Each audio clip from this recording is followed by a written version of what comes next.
अस्सलाम वालेकुम, मैं ज़िशान अजीज़ हूँ। अवाम के मैंडेट के ऊपर जो डाका मारा गया, वो जो डकैती है वो आज पूरी हो गई है जी। और वो डकैती इस तरह पूरी हुई है कि जनाब शहबाज शरीफ साहब जो हैं वो 201 वोट लेकर कौमी असम्बली में वज़ीर आज़म सेलेक्ट हो चुके हैं।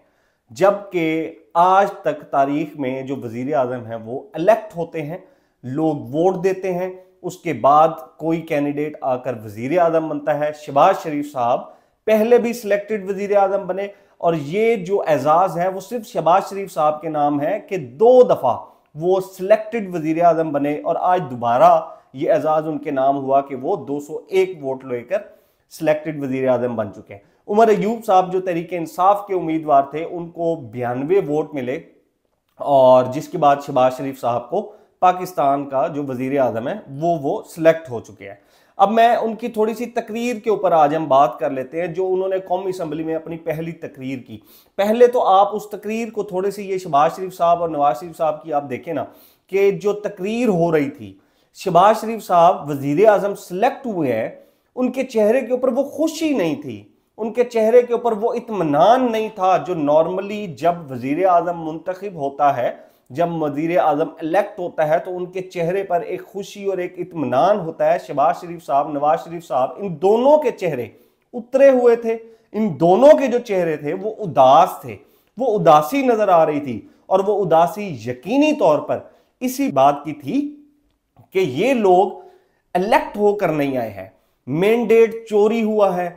इस 2024 के इलेक्शन में तारीख की सबसे बड़ी धांधली हुई है और ये बात सिर्फ हम लोग नहीं कर रहे हैं, ये बात इनके अपने पीडीएम के जो सरबराह थे जनाब मौलाना फजलुर रहमान साहब, अभी थोड़ी देर पहले उन्होंने प्रेस कॉन्फ्रेंस की और उन्होंने ये जुमला इस्तेमाल किया कि हम समझते थे कि शायद 2018 में बड़ी धांधली हुई है, जबकि 2024 में तमाम रिकॉर्ड टूट गए हैं। 2024 में ये जो मैंडेट चोरी की जो डकैती थी वो आज पूरी हो गई। शहबाज शरीफ साहब ने जो आज तकरीर की, उस तकरीर के दौरान गो नवाज गो, मैंडेट चोर के नारे लगते रहे। उनकी जो पहली तकरीर है उस तकरीर के अंदर जो उन्होंने एक गिला किया, उस गिले में वो ये कहते हैं कि IMF को खत लिखने की क्या जरूरत थी।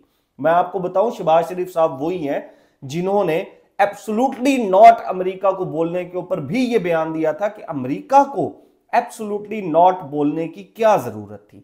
और आज फिर वो यही गिला करते हुए नजर आए कि IMF को खत लिखने की क्या जरूरत थी। अब दूसरी जो उन्होंने तकरीर में बात की, जो बड़ी कार्रवाई जिसको मैं कहूंगा कि डाली गई, वो ये डाली गई कि जी पहले दिन ही 700 अरब का खसारा है, तो हम इसको कैसे लेकर चलाएंगे मुल्क को।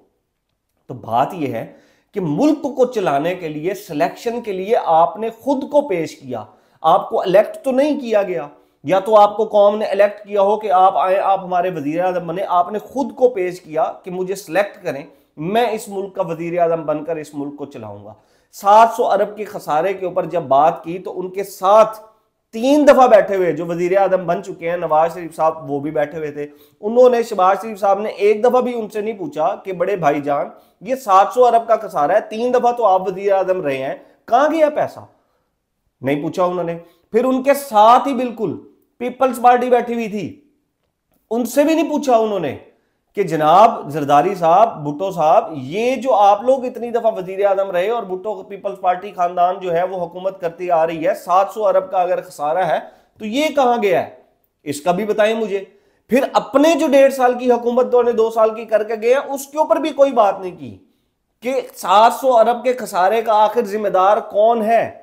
मैं, आप, अवाम, 24 करोड़ लोग खा गए हैं ये सारे का सारा पैसा, या सियासतदान खा गए हैं, आप लोग ये सारे का सारा पैसा खा के गए हैं। अब 700 अरब का खसारा भी आने वाले दिनों में शहबाज शरीफ साहब की जो हुकूमत है ये सारे इतने टैक्स लगाएगी कि इस दफा टैक्सों के भी रिकॉर्ड टूट जाएंगे। जिस तरह धांधली के रिकॉर्ड टूटे हैं इस दफा टैक्सेस के भी रिकॉर्ड टूट जाएंगे।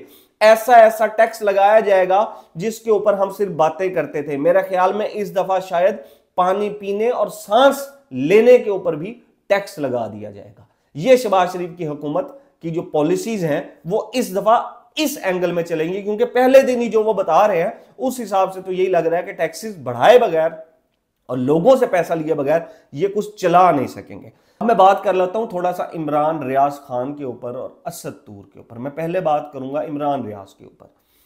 देखें, इमरान रियाज जो हैं वो इस वक्त जितना उनकी आवाज को दबाया जा रहा है, उनकी आवाज उतनी गूंजती जा रही है, उनकी आवाज उतनी बढ़ती जा रही है। इमरान रियाज एक सहाफी से लीडर की तरफ जा रहा है। वो नौजवान नस्ल का, ये जो हमारी नस्ल चल रही है, ये जो यूथ हमारी चल रही है, वो इसका लीडर बनता जा रहा है। ये नौजवान नस्ल उसको अपना मुर्शिद मानती जा रही है। इमरान रियाज की एक आवाज बंद करने के लिए ये 24 करोड़ लोग जो हैं वो उसकी आवाज बनते जा रहे हैं। आज कौमी असम्बली के अंदर भी उसके लिए आवाज उठाई गई कि इमरान रियाज खान को रिहा करो। ये लोग जितना दबाते जा रहे हैं, इमरान रियाज उतना ऊपर होता जा रहा है, वो लीडर बनता जा रहा है। और जरूरी नहीं है कि हर लीडर सियासी लीडर हो, यह जरूरी नहीं है कि हर लीडर इंतखाबात लड़े और हर लीडर किसी वजारत की सीट के ऊपर या वजारत उज़्मा के ऊपर बैठा हो, यह जरूरी नहीं है। लीडरान जो हैं, लीडर्स जो हैं, वो रास्ता भी दिखाते हैं, वो मुल्कों को भी आगे लेकर चलते हैं। हर लीडर सियासी नहीं होता। देखें, इमरान रियाज की मकबूलियत को रोकना और सोशल मीडिया को रोकना, ये दोनों नामुमकिन हो चुके हैं। उसकी जो सहाफत थी वो आप लोगों से नहीं रोकी गई, आप लोगों ने बहुत कोशिश की उसको कंट्रोल करने की, वो आप कंट्रोल नहीं कर सके। अब वो जो लीडर बनता जा रहा है, वो आप कंट्रोल तो दूर की बात है, अब वो देख भी नहीं सकेंगे। आपसे वो देखना भी बर्दाश्त नहीं होगा, रोकना तो बहुत दूर की बात है। जो भी उसको रोकना चाह रहा है, मेरा उसके लिए एक मशवरा है, मैं उसको एक एग्जाम्पल दे देता हूं इमरान रियाज की और सोशल मीडिया को कंट्रोल करने की। जिस तरह हमारे पास ट्विटर भी बंद किया हुआ इन लोगों ने कि शायद आवाजें बंद हो जाएंगी, तो इमरान रियाज और सोशल मीडिया, ये इमरान रियाज है जी और ये जी सोशल मीडिया है। ये सोशल मीडिया और इमरान रियाज की आवाज ये आ रही है, ये इसको यहां पर रोका है इन्होंने, ये ऊपर चली जाती है, फिर यहां पर आ जाती है और फिर यहां से चलना शुरू कर देती है। फिर यहां पर ये उसको रोकते हैं, ये फिर ऊपर आ जाती है, ये फिर यहां पर ऊपर आई, फिर इसको यहां से, ये जब जब रोकते हैं उसको, वो इमरान रियाज हो, उसकी आवाज हो या सोशल मीडिया हो, ये उसको रोकते हैं, वो यूं ऊपर जाता है और फिर चलना शुरू कर दे। ये फिर उसको रोकते हैं, वो फिर, ये मजीद जितना रोकेंगे इमरान रियाज की आवाज को और सोशल मीडिया को, इन दोनों की जो एग्जाम्पल है वो बिल्कुल सेम मैंने आपको इसलिए दी है कि इन दोनों की फितरत एक जैसी है। अब सोशल मीडिया और इमरान रियाज को जितना रोकेंगे, ये उतना ऊपर जाएंगे, ये उतना मकबूल होते जाएंगे, ये उतना बढ़ते जाएंगे, लोग उतना इनको देखेंगे। आप सोशल मीडिया को रोकते हैं, लोग वीपीएन चलाकर उसको देखते हैं। आप इमरान रियाज को रोकते हैं, इमरान रियाज को गिरफ्तार करते हैं, उसकी आवाज बंद करते हैं, लोग उतना जाकर उसके चैनल के ऊपर उसकी वीडियो सर्च करते हैं और देखते हैं कि क्या बोला है उसने, क्यों पकड़ा गया उसको। इसी तरह के एग्जाम्पल जो है वो असद तूर साहब की है। असद तूर का क्या कसूर है? असद तूर का भी कसूर यही है कि कुछ लोगों को उसकी आवाज, उसका बोलना पसंद नहीं है, वो जो बोलता है वो पसंद नहीं है, जिस तरह इमरान रियाज जो बोलता है वो पसंद नहीं है। अब असद तूर का जो कल जिस तरह असद तूर को एफआईए में लेकर लाया गया और जो मैं देख रहा था कि जिस तरह उसको खींच कर लेकर आया गया, ये तो इंसल्ट है किसी भी बंदे की। वो एक सहाफी है। अगर आप ये चाहते हैं कि यहां पर कोई भी मत बोले, ये कब्रिस्तान बन जाए, यहां पर खामोशी हो जाए, तो फिर तो आपको शायद 24 करोड़ लोगों को हथकड़ियां लगानी पड़ेंगी, 24 करोड़ लोगों को आपको बंद करना पड़ेगा, उसके बाद जाके कहीं शायद ये मुमकिन होता नजर आए, वरना तो लोग बोलेंगे। आज कल इमरान रियाज बोल रहा था, आज कोई और बोल रहा है, परसों कोई और बोलेगा, कल असद तूर बोल रहा था, आज कोई और बोल रहा है। आज असद तूर के लिए 100 आवाजें उठ रही हैं, कल को 1000 उठना शुरू हो जाएंगी। आप नहीं रोक सकते हैं। इमरान रियाज जैसे सहाफी अगर इन लोगों को गद्दार और दहशतगर्द बना रहे हैं आप, बाकी पूरी दुनिया में इन जैसे सहाफियों को अवार्ड्स दिए जाते हैं। इन जैसे लोगों से गवर्नमेंट्स जो है वो बुलाकर पूछती हैं कि आप हमारे ऊपर तनकीद करें, हमें बताएं। हम यहां पर उनको दहशतगर्द और गद्दार बना देते हैं। इमरान रियाज और असद तूर जैसे सहाफियों को उठाकर हम अंदर डाल देते हैं। इस जैसे और पता नहीं कितने सहाफी हैं जिनको हमने उठा लिया।